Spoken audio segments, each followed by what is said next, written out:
महाराज जी आपके चरणों में कोटि कोटि प्रणाम। महाराज जी 7 महीने पहले मेरे पति मृत्यु हो गई। उसी दिन प्रातःकाल मेरे को सोच आई थी कि उनका ऐसा हो जाएगा और मैंने आक्रोश वक्त कुछ शब्द बोल दिए। महाराज जी क्या मेरे ऐसे शब्दों को बोलने और ऐसी सोच से इतनी नहीं, इतनी सिद्ध थोड़ी होगी तो कि तुम जो सोचोगी वही हो। जो होना था वो सोच आ गई आपके अंदर, क्योंकि आपका शरीर संबंध है ना।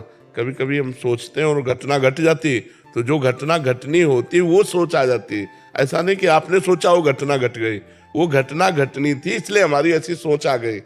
वो तो सिद्ध पुरुषों में होता है, तो वो अलग बात होती है। आपके तो पति हैं, कुछ कटु वचन निकल जाना या कोई कटु भावना हो जाना, तो आप इतनी सिद्ध थोड़ी कि आपकी भावना सिद्ध हो जाएगी। वो जो होना था वो आपके मुख से निकल गया, जो होना था वो आपकी भावना में आ गया। ऐसा समझ रही ना? हाँ, तो इसमें कोई अंदर शोक नहीं करना कि हमने अपने पति का हित कर दिया, वो होना ही था। क्या हमारे आपके सोचने से किसी की मृत्यु हो जाएगी क्या? जो विधना ने लिख दिया छठी राव के अंक, राई घटे न तिल बढ़े रहुरे जीव निशंक। जितनी आयु लिख दी उतनी ही रहेगा।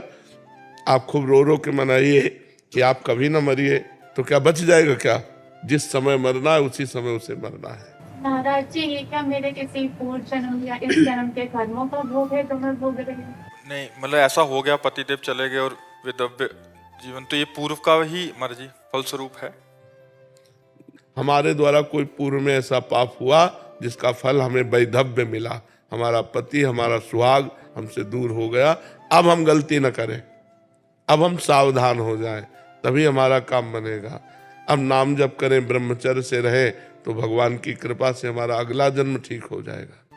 उडुपी कर्नाटक कृष्ण क्षेत्र है, उधर एक रामकृष्ण आश्रम है हमारा, नदी के किनारे।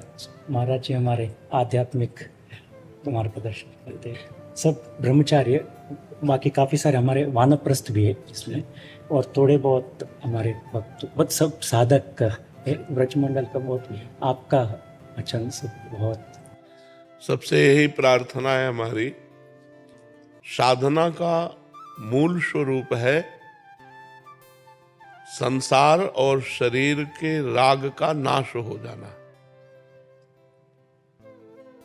जो मनाखष्टानि इंद्रियाणि प्रकृतिस्थानि कर्षति, इसको रोकना है, यही साधना है। जो हमारी 5 ज्ञानेंद्रियां शब्द स्पर्श रूप रस गंध को लेकर विषय भोगों के लिए लालायित रहती हैं, उनमें विचरण करती हैं।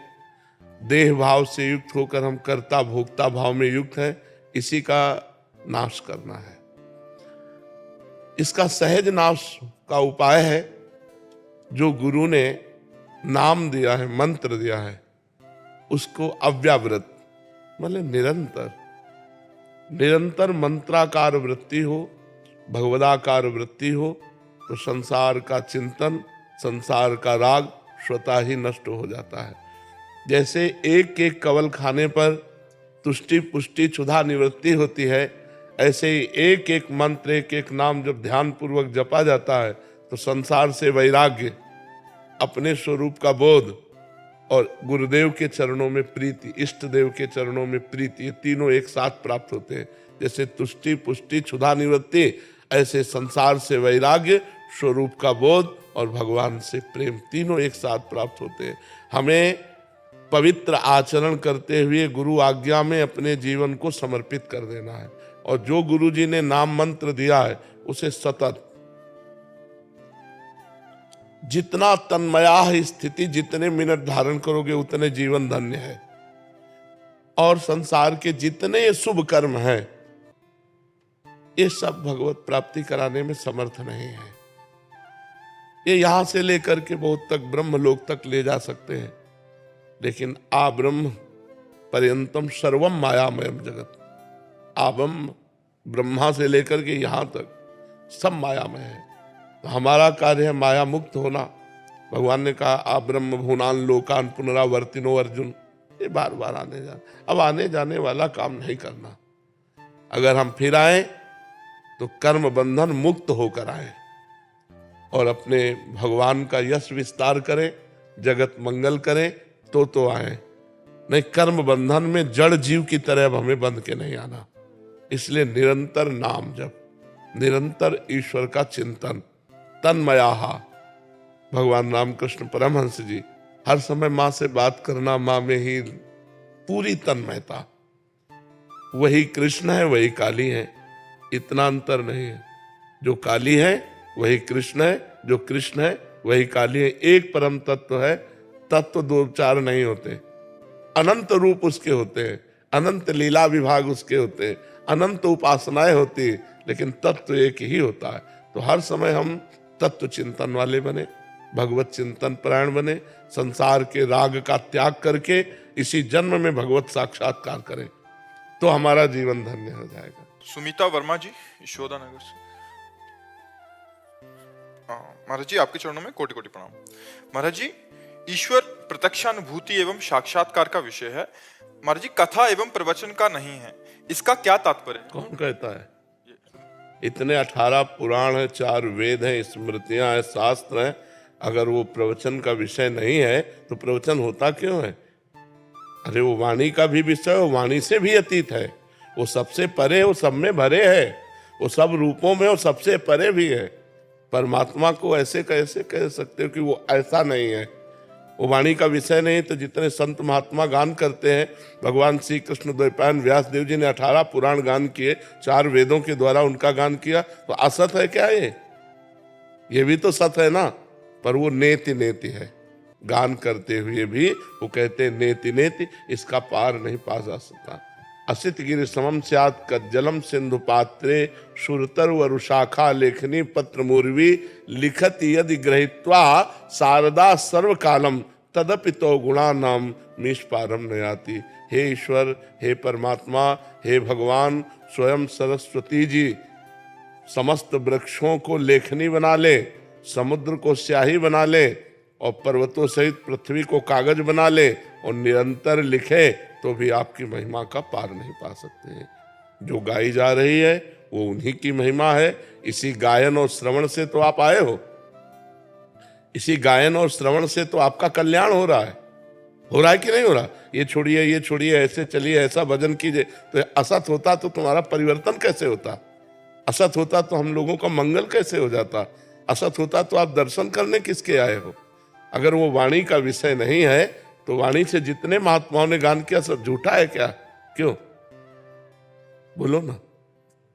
वही वो है, मत्ता परतरम नान्यत किंचिद अस्ति धनंजय। बस आंखें ठीक करनी है, वही वो है, सब रूपों में वही है, सब में उसी का नूर समाया। कौन है अपना, कौन पराया, तो सबको कर प्रणाम, वही है। वासुदेवा सर्वमित सा महात्मा सुदुर्लभा। वो दृष्टि का विषय ना होते हुए भी वो दृष्टि का विषय है, वो वाणी का विषय ना होते हुए भी वो वाणी का विषय है। राम अतर्क बुद्धि मन वाणी, मन बुद्धि से परे होने पर भी वो मन बुद्धि में अनुभव में आता है। यही तो समझना। याद हाथ से रघुनाथ कर, बेग न जाने कोई, जो जाने रघुपति कृपा, तो सपने मोह न हो। समझ पा रहे हो आप? थोड़ा सा कम समझ पा। क्या समझना चाहते हो, बोलो। तुम कौन हो? उत्तर दो। जब अपने को नहीं जानते तो क्या समझ पाओगे उस परमात्मा तत्व को? भाई समझ के लिए कुछ पावर चाहिए। आप में क्या पावर है इस समय समझने का? जो कह रहे हो कम समझ पा रहे हैं, तो आप में पावर क्या है समझने का? बुद्धि की पवित्रता किस ऊंचाई पर जो है साधु की बात को समझने की? मसाला भी तो चाहिए, हमारे अंदर वो सामग्री भी तो चाहिए समझने के लिए। वो अतर्क होते हुए भी दृष्टिगोचर है, वो अनिर्वचनीय होते हुए भी उसका वचन होता है, उसका वर्णन होता है। ये 18 पुराण, ये वेद, ये शास्त्र, महात्मा जो गान कर रहे हैं, ये उसी सत्य स्वरूप परमात्मा का ही गान कर रहे हैं। पर वो अनंत महिमाशाली है। जैसे समुद्र में आप डुबकी लगाओ तो आप था नहीं पा सकते, पर समुद्र में डुबकी लगाई जा सकती है, और समुद्र को नापा नहीं जा सकता कि हम इतने लीटर समुद्र है। तो एक प्रकृति की रची हुई रचना भगवान की, जल, उसको नहीं नापा जा सकता। तो जिसने इस प्रकृति को बनाया उस परमात्मा को कैसे नापा जा सकता है? ये छोटी सी वाणी के द्वारा उसको संपूर्ण वर्णन कैसे किया जा सकता है? पर संपूर्ण वर्णन होता है, अगर ना होता तो अनुभव ही नहीं होता शिष्य जनों को, क्योंकि गुरु वाणी से ही तो वर्णन करता है, तो शिष्यों को अनुभव हो जाता है कि नहीं हो जाता? ऐसे हो जाता है। जैसे देखो उस डाल के ऊपर चंद्रमा दिखाई दे रहा है, एक हाथ देखो ना डाल के ऊपर, तो हम देखते हैं तो हमें चंद्रमा दिखाई दे देता है, लेकिन क्या डाल के एक हाथ ऊपर है क्या? हजारों लाखों करोड़ों हाथ ऊपर है, पर हमें दिखाई दे देता है ना। ऐसे ही हम परमात्मा का वर्णन करते हैं और वो हमारे अनुभव में आ जाता है। सुनते सुनते रोमांच हो गया, रोना आ गया और उनकी मधुर मूर्ति हमारे मानस पटल पे छा गई, हो गया भगवत साक्षात्कार हो गया। ये जितने भी शास्त्र हैं सब परम सत्य है, एक भी अक्षर गलत नहीं है। अब समझ में आ रहा है कुछ कुछ? प्रतीक नेहरा जी मेरठ से। राधे राधे महाराज जी, आपके चरणों में दंडवत प्रणाम। महाराज जी, जैसे कि आप बताते हैं कि मन के दो विभाग होते हैं, अच्छा और बुरा, परंतु मुझ नीच से संतों का मानसिक अपराध बनता है और तत्काल मन संतों के चरणों का भी स्मरण करता है। गुरुदेव, बहुत विचलित हो जाता हूँ, डर लगता है कहीं मानसिक अपराध क्रिया में ना बदल जाए। महाराज जी, ऐसे में क्या करना? ये बात है, तो हम क्या संतों के प्रति अपराध करते हैं? महाराज जी भौतिक दृष्टि लगाते हैं। नहीं तो आपको भगवान ने सेवा दी है क्या कि आप संतों की परीक्षा लीजिए? तो अपने को बचना चाहिए। पर्वत में मस्तक मारने से पर्वत का कुछ नहीं बिगड़ता, अपने ही खोपड़ी फूट जाती है। ये संत अडिग भगवान के जन है। अच्छा, 3 गुणों का खेल चल रहा है, सतोगुण, रजोगुण, तमोगुण। अब कोई सात्विक प्रवृत्ति का है तो आपको अच्छा लगेगा, कोई राजसिक प्रवृत्ति का है, कोई तमोगुण प्रवृत्ति का है, लेकिन सब भगवान के जन है। हमको चाहिए अपना सुधार करना है। हम क्यों दूसरे को, जैसे हमें दिखाई भी दे रहा कि ये गलत है, बस हे भगवान आप ही सब रूपों में हो, मुझे संभालो प्रभु, मेरी गंदी दृष्टि दूर हो। दूसरों के कपार फोड़ना है। पर निंदा के किए ते आवत नहीं कछु हाथ, मूर्ख पर्वत पाप को ले चल अपने साथ। ये मूर्खता है कि हम दूसरे की निंदा, दूसरे का दोष दर्शन करके अपने पाप बढ़ाएं और अपने को दुर्गति में ले जाएं। कभी किसी जहां ऐसा देखने में लगे कि ये संत गलत है, ऐसा दिखाई दे, वहीं तुरंत प्रणाम करे और अपने मन को डांट। तो दूसरे में भगवान न देखकर दोष दर्शन कर रहा है, और जबकि भगवान कह रहे सातों सब मोहिमय जग देखा, मोते अधिक संत कर लेखा। मेरे से अधिक संत भगवान आदेश कर रहे हैं। अब ये कि संत भी तो मनुष्य शरीरधारी है ना, तो कुछ न कुछ चेष्टाएं अलग अलग होती। वो पूर्व में कितना भजन किए हैं, यहाँ बिना भजन के कुछ नहीं मिलता है, तो हमको प्रणाम। एक राजर्षि है, एक ब्रह्मर्षि है, एक है बिल्कुल अकिंचन, फटे पुराने कपड़े पहने हुए, भीख मांग के खाना, रात दिन भगवान में भजन में डूबे रहना। तो संतों की कई कोटियां हैं, और एक है अवधूत कोटि के, जिनको कोई परवाह नहीं, समाज की कोई परवाह नहीं, शास्त्र मर्यादा से ऊपर उठे हुए, जब जो मनाया जैसी मस्ती उनकी। अब उनको देखोगे तो या तो पागल कहोगे और या तो धर्म विरुद्ध कहोगे। तो हमको चाहिए कि हम अपनी स्थिति को बढ़ावें। देखो, ब्रह्मलीन महापुरुषों को पहचाना नहीं जा सकता। भागवत में पढ़ के देखो, रहुगण कपिल भगवान से सत्संग करता था, लेकिन पालकी में ज्योति दिया सिद्ध महापुरुष जड़ भरत जी को, पालकी में लाके ज्योति दिया, तो पहचान पाया क्या? इतने बड़े महापुरुष जिनका भागवत में गुणगान किया जा रहा है, जो भगवान ऋषभ देव जी के पुत्र भरत जी, और वही तीसरे जन्म में जड़ भरत बने। तो इतना बड़ा सत्संगी कपिल भगवान से सत्संग करता था रहुगण, वो भी दृष्टि में चूक हो गई। उसने साधारण मूर्ख समझ करके उनको पालकी में ज्योति दिया, और जब उन्होंने उपदेश किया तो कूद पड़ा पालकी से कि इतने बड़े महापुरुष, और चरणों में लौट गया और कहा क्षमा कीजिए, मेरे से गलती हो गई। तो संतों को पहचान पाना बड़ा मुश्किल है। एक बार एक ट्रेन में एक संत भगवान ऐसे बैठे थे, अब उनके संतों के शिष्य होते हैं, भगत लोग होते हैं, हर शिष्य चाहता मेरे गुरुजी अच्छी वस्तु पहने, मेरे गुरुजी अच्छी गाड़ी में चले, मेरे गुरुजी, जब मेरे पास इतना है तो मेरे गुरुजी है, तो वो भाव रहता है ना। तो उसने सोने की चैन की घड़ी और ये सब व्यवस्था, अटैची सब। तो 2-4 बैठे थे नए लोग, तो उन्होंने कहा बाबा जी एक बात पूछे बुरा तो नहीं मानोगे? बोले नहीं। बोले हम में और तुम में अंतर क्या रहा? हमारी घड़ी भी इतनी महंगी नहीं जितनी तुम्हारी घड़ी है, तुम्हारी अटैची है, तुम्हारा है सब, फिर हम में तुम में अंतर क्या रहा? उनका बेटा कौन सा स्टेशन आ रहा है? बोले अमुक से। बोले चाय पीना है। गए चाय पीने, बोले एक चाय और बनाओ, और पूरे जितने रुपए मिले थे सब चाय वाले के सामने रख दिए। इतने में गाड़ी ने हारन दिया और घड़ी और सब वहीं खोल के रख दिए थे। उनका बाबा जी अब तो हम चाय नहीं पियेंगे क्योंकि गाड़ी। बोले अब हम तो चाय पियेंगे इधर जाएंगे। बोले वो सब? बोले किसी ने दिया था, कोई उठा लेगा। बोले बाबा जी हम तो ऐसे। बोले हम में तुम में यही अंतर है, तुम छोड़ नहीं सकते और हम 1 मिनट में छोड़ सकते हैं। तो संतों की बाहरी क्रियाओं से हम नहीं जान सकते जी। ये तो जो अच्छे साधक हैं और जो वास्तविकता में चलने का प्रयास कर रहे हैं, आजकल इस वेश का दुरुपयोग भी किया जा बहुत रहा है जोर से। महाराज जी, उसको कैसी दृष्टि से देखा जाए? क्योंकि बहुत सारे भगवत दृष्टि, सिर्फ भगवत। क्योंकि कोई भी भगवत वेश देखो सही माने में भगवान के मार्ग में चलने वाले तो ऐसे अंगुलियों में गिने जा सकते हैं। सही माने में जिनका लक्ष्य भगवान है, भगवान की आड़ में वासनाओं की पूर्ति, रुपया की प्राप्ति, मनोरंजन, ये अलग बात है।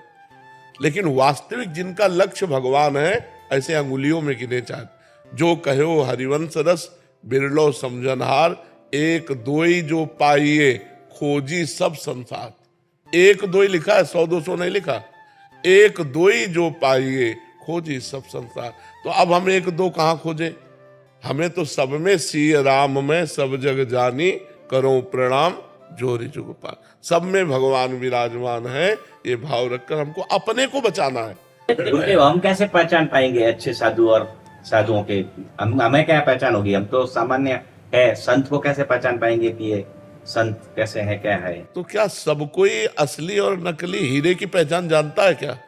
वो तो जौहरी जानता है। तो हमारा क्या कर्तव्य हो, दायित्व क्या हो हमारा? श्री राम में सब जग